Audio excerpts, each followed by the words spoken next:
आर्य, आर्य ये सब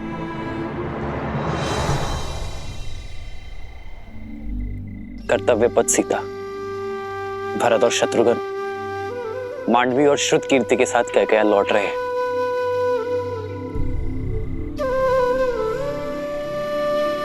आओ।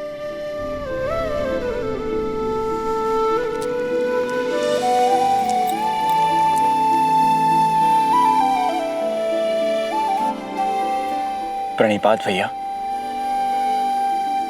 प्रणिपात माता। आप दोनों की ही प्रतीक्षा कर रहे थे भैया। मेरी कैकेयी में यात्रा अधूरी है, इसे पूर्ण करने जा रहा हूं। विदा कीजिए अपने भाई को, आशीर्वाद दीजिए मुझे।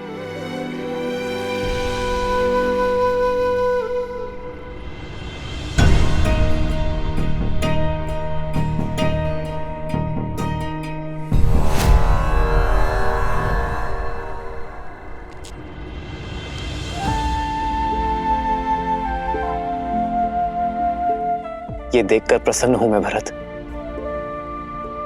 कि मेरा भाई उत्तरदायी हो गया है। केवल भरत भैया ही नहीं भैया, कोई और भी अपना उत्तरदायित्व समझ रहा है अब। तभी तो मेरे शत्रुघ्न के सामर्थ्य और समर्पण पर पूरी पुस्तक लिखी जाएगी। शासक हो तो सूर्य जैसा, जो अपना मार्ग स्वयं प्रदर्शित करता है। सूर्य के मार्ग पर चलना भरत। भैया, मेरा मार्ग तो सदैव आपके पद चिन्हों से होकर ही निकलेगा।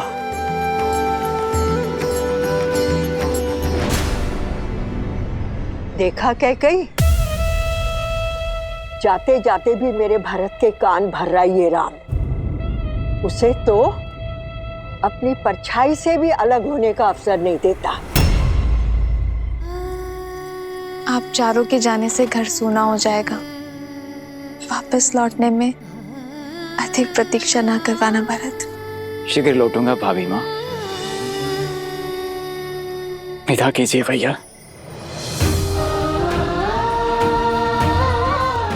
आशीर्वाद दीजिए।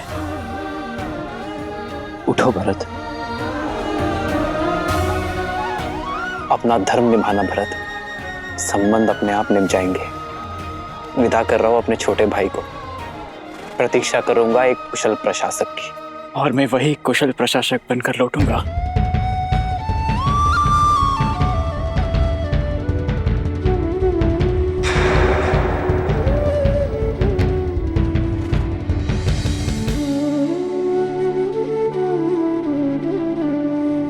प्रस्थान करो भरत। लक्ष्मण।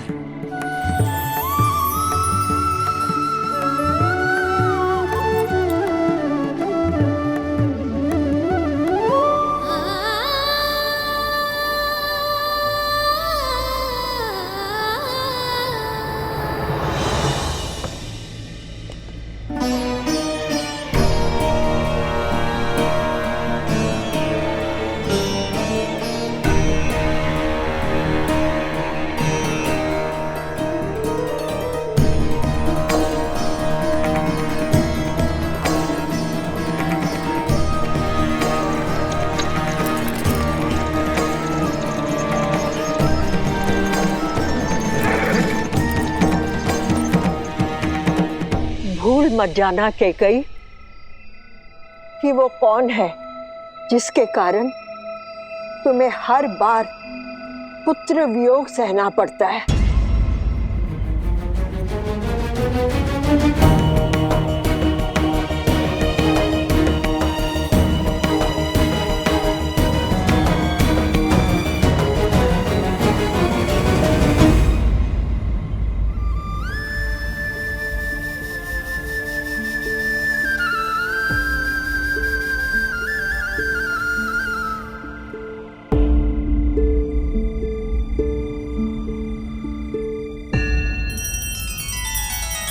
श्री रामचंद्र कृपालु भजु मन हरण भव भय दारुणम नव कंज लोचन कंज मुख कर कंज पद कंजारुणम।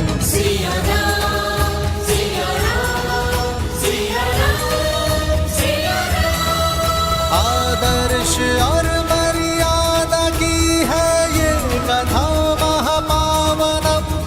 काट मद श्री से मिला दे श्रीमद् रामायणम, श्रीमद् रामायणम।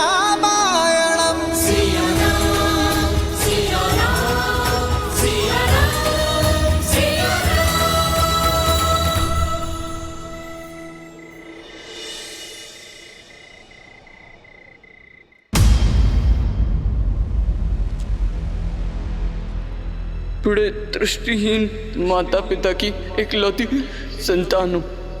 आप उन्हें जल पिलाने की तुमने दो अंधों के जीवन का सहारा छीना है। तुम भी अपनी आंखों के तारे से दूर हो जाओगे। अपने धर्म रक्षक पुत्र के वियोग में तरस तरस कर मरोगे तुम। ये बूढ़े दुखी पिता का श्राप है, श्राप है।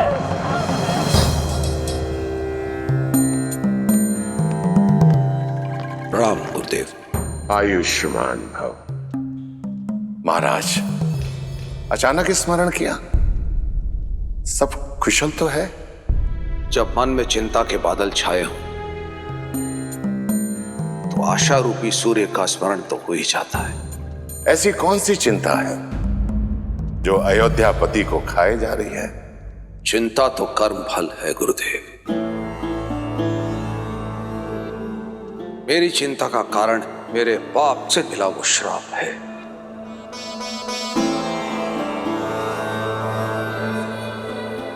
वो पाप जो वर्षों पूर्व मुझसे हुआ था।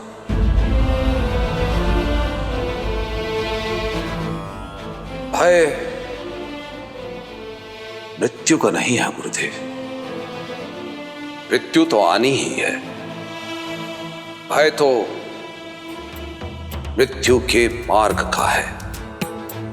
इस आयु में आकर पुत्र अपने पिता का सहारा बनते हैं, किंतु मेरे भरत और शत्रुघ्न फिर से मुझसे दूर हो गए। हम निरंतर यह भय सता रहा है कि कहीं मेरे राम और लक्ष्मण तो मुझसे दूर नहीं हो जाएंगे ना गुरुदेव। मेरा मार्गदर्शन करें। ये पल हर राजा के जीवन में आता है महाराज। अयोध्या की पताका लेकर आप बहुत लंबी यात्रा कर चुके हैं। ऐसे में थकान उचित है, और थकने के बाद ये पताका आपको युवा पीढ़ी को सौंप देनी चाहिए। महाराज, आप बहुत भाग्यशाली हैं कि ईश्वर ने आपको राम जैसा पुत्र दिया है,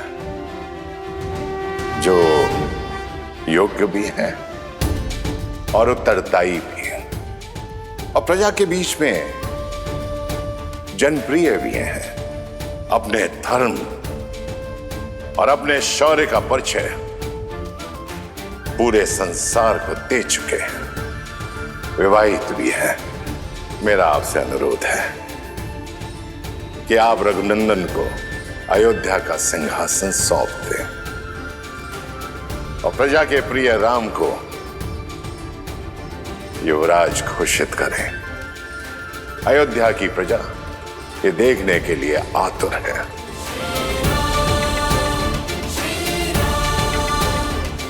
बहुत बहुत धन्यवाद गुरुदेव। सचमुच में थक गया हूं मैं, अचंभित हूं। मार्ग मेरे सामने खुला है और मैं व्यर्थ ही दुविधा में था। राम को ये साम्राज्य सौंपकर अयोध्या को एक श्रेष्ठ राजा मिल जाएगा और मुझे मेरे भय से मुक्ति, क्योंकि एक राजा तो अपने राज्य को छोड़कर कहीं जा ही नहीं सकता। बहुत बहुत धन्यवाद गुरुदेव, बहुत बहुत धन्यवाद।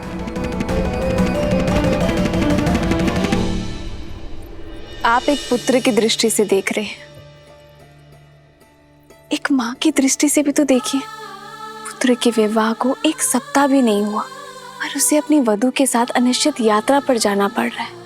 कितनी पीड़ा में होंगी वो। माँ कैकेयी को मुझसे अधिक और कोई नहीं जानता सीता। उनके नेत्रों में केवल भरत से बिछड़ने की पीड़ा नहीं थी,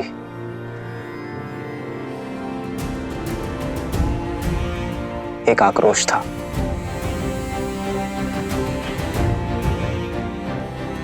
कुछ तो है सीता जो टीस बनकर उन्हें खाए जा रहा है। और फिर अपने पुत्रों की विदाई में पिताश्री भी उपस्थित नहीं थे। ये उनके स्वभाव से विपरीत है सीता। ईश्वर करे कि सब कुछ शुभ हो।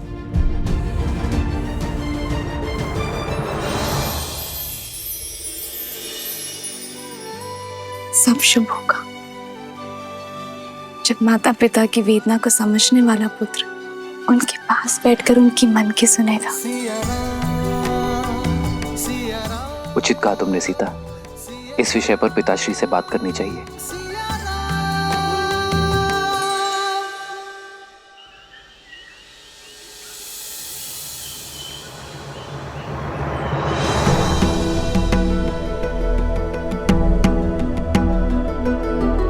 भैया भैया, वो पिताश्री ने आपको शीघ्र बुलवाया है। मैं उनके कक्ष में ही जा रहा हूँ लक्ष्मण। परंतु पिताश्री कक्ष में है नहीं भैया, वो राजसभा में है।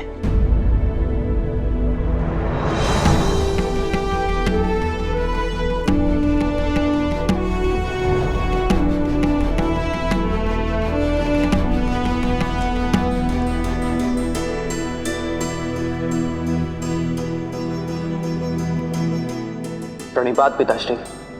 आयुष्मान भवा। प्रणाम आचार्य। यशस्वी भव। राम, मेरे पुत्र राम,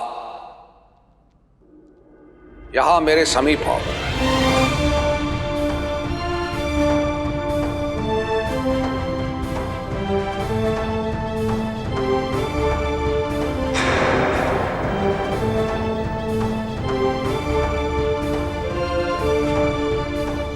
आदेश करे पिताश्री।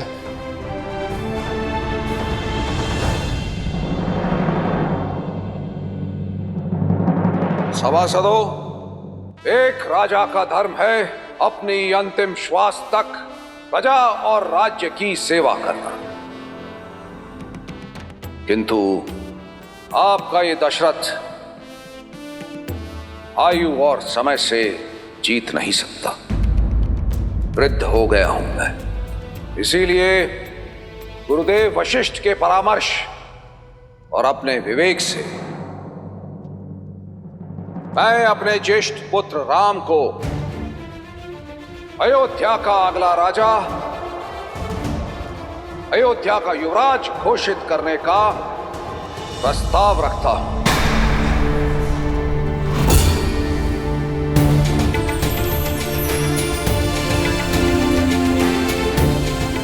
न्याय और धर्म में राम की रुचि उसे इस सिंहासन का सबसे योग्य उत्तराधिकारी बनाती है।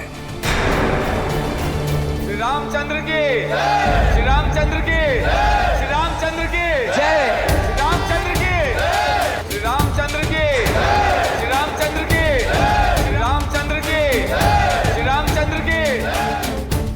तुम्हारा क्या विचार है राम?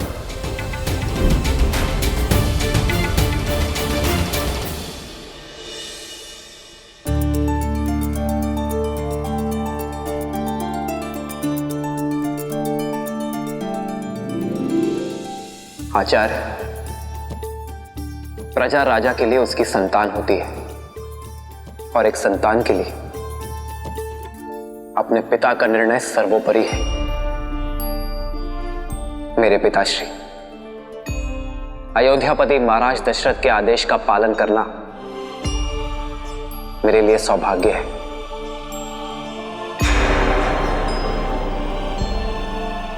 पिताश्री, जिस विश्वास के साथ आपने मुझे ये उत्तरदायित्व सौंपा है, मैं प्रयास करूंगा कि आपसे सीख लेकर आपके पदचिन्हों पर चलकर मन, वचन और कर्म के साथ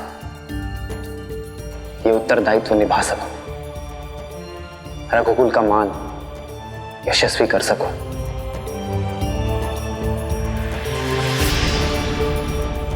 गुरुदेव, राम का युवराज अभिषेक कब कर सकते हैं हम?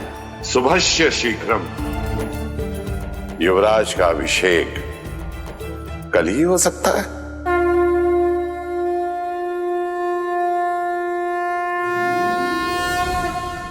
मूर्ख कैकई, तुम्हें जानना होगा।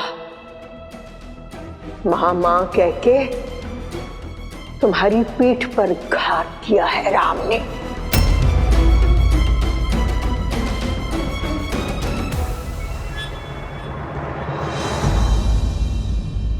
राम, मन में यदि कोई शंका हो तो कहो। धर्म कहता है कि आपके आदेश का पालन करो पिताश्री, किंतु मन कचोटता है कि जिन भाइयों के साथ जीवन का हर रंग देखा, आज उनकी अनुपस्थिति में युवराज बन जाऊं। मेरा विश्वास करो, ये समाचार सुनकर सबसे अधिक प्रसन्नता उन्हें ही होगी। भरत और शत्रुघ्न कैकेयी की यात्रा पर हैं। मैं ये सूचना उन तक पहुंचाने का प्रबंध करता हूं। तो ये निर्णय रहा कि कल राम अयोध्या का युवराज बनेगा। राम के युवराज अभिषेक की तैयारियां आरंभ की जाएं। श्री रामचंद्र की, श्री रामचंद्र की, श्री रामचंद्र की, श्री रामचंद्र की।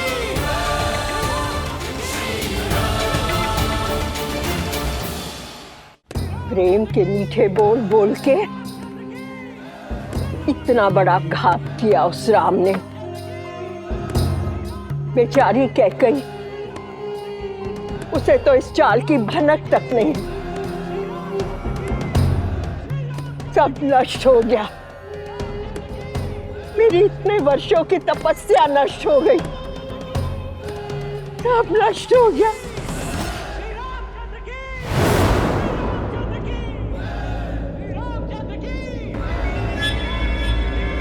अचानक जय जयकारा क्यों हो रहा है?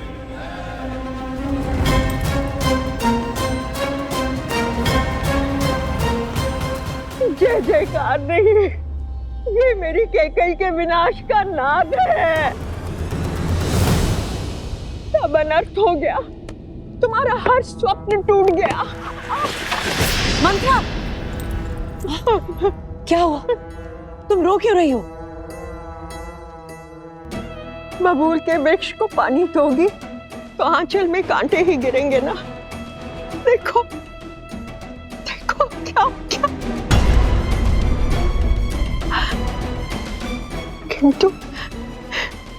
किंतु महाराज ने तुमसे परामर्श तो लिया होगा ना। तुम मान कैसे गई? तुमने ये होने कैसे दिया कैकेयी? तुम क्या बात कर रही हो? हुआ क्या है? सर्वनाश हुआ है। सर्वनाश होने की घोषणा की गई है।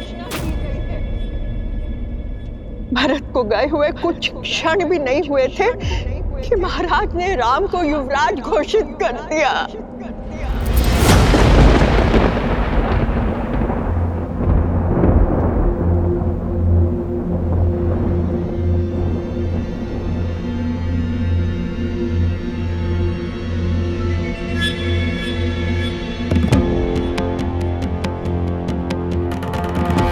अब समझ में आया कि राम ने भरत को रोका क्यों नहीं।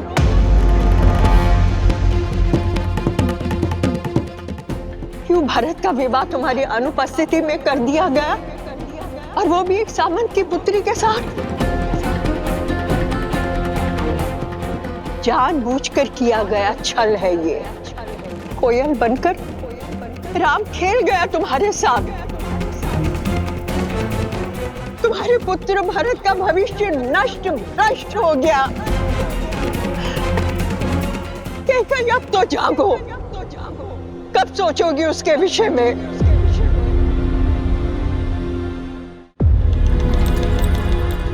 महाराज राम को युवराज बनाने की घोषणा कर चुके हैं। अपने कथन से कभी पीछे नहीं हटेंगे।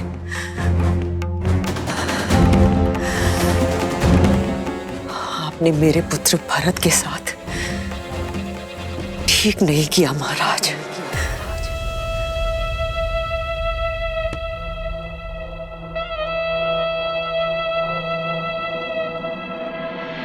वचन से बड़े शब्द नहीं होते।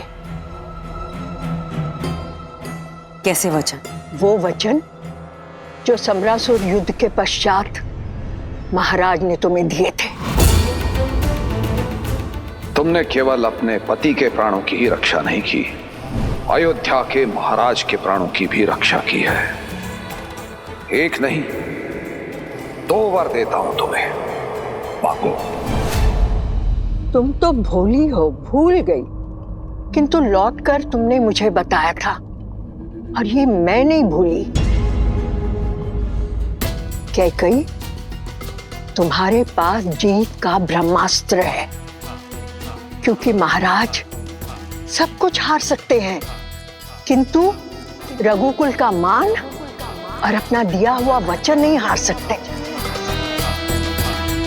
भाग्य से एक अवसर मिलता है और तुम्हारे पास तो 2 हैं।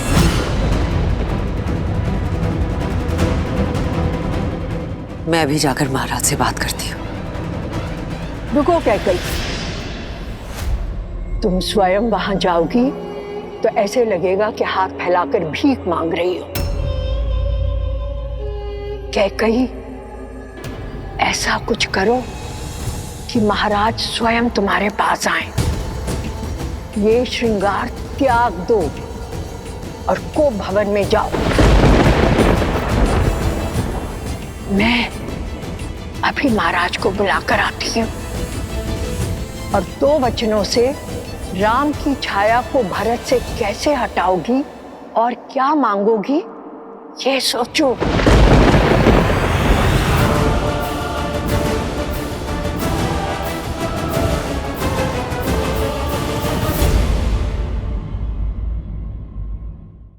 इस तरह के और भी एपिसोड देखने के लिए हमारे चैनल को सब्सक्राइब करें और बेल आइकन दबाना ना भूलें।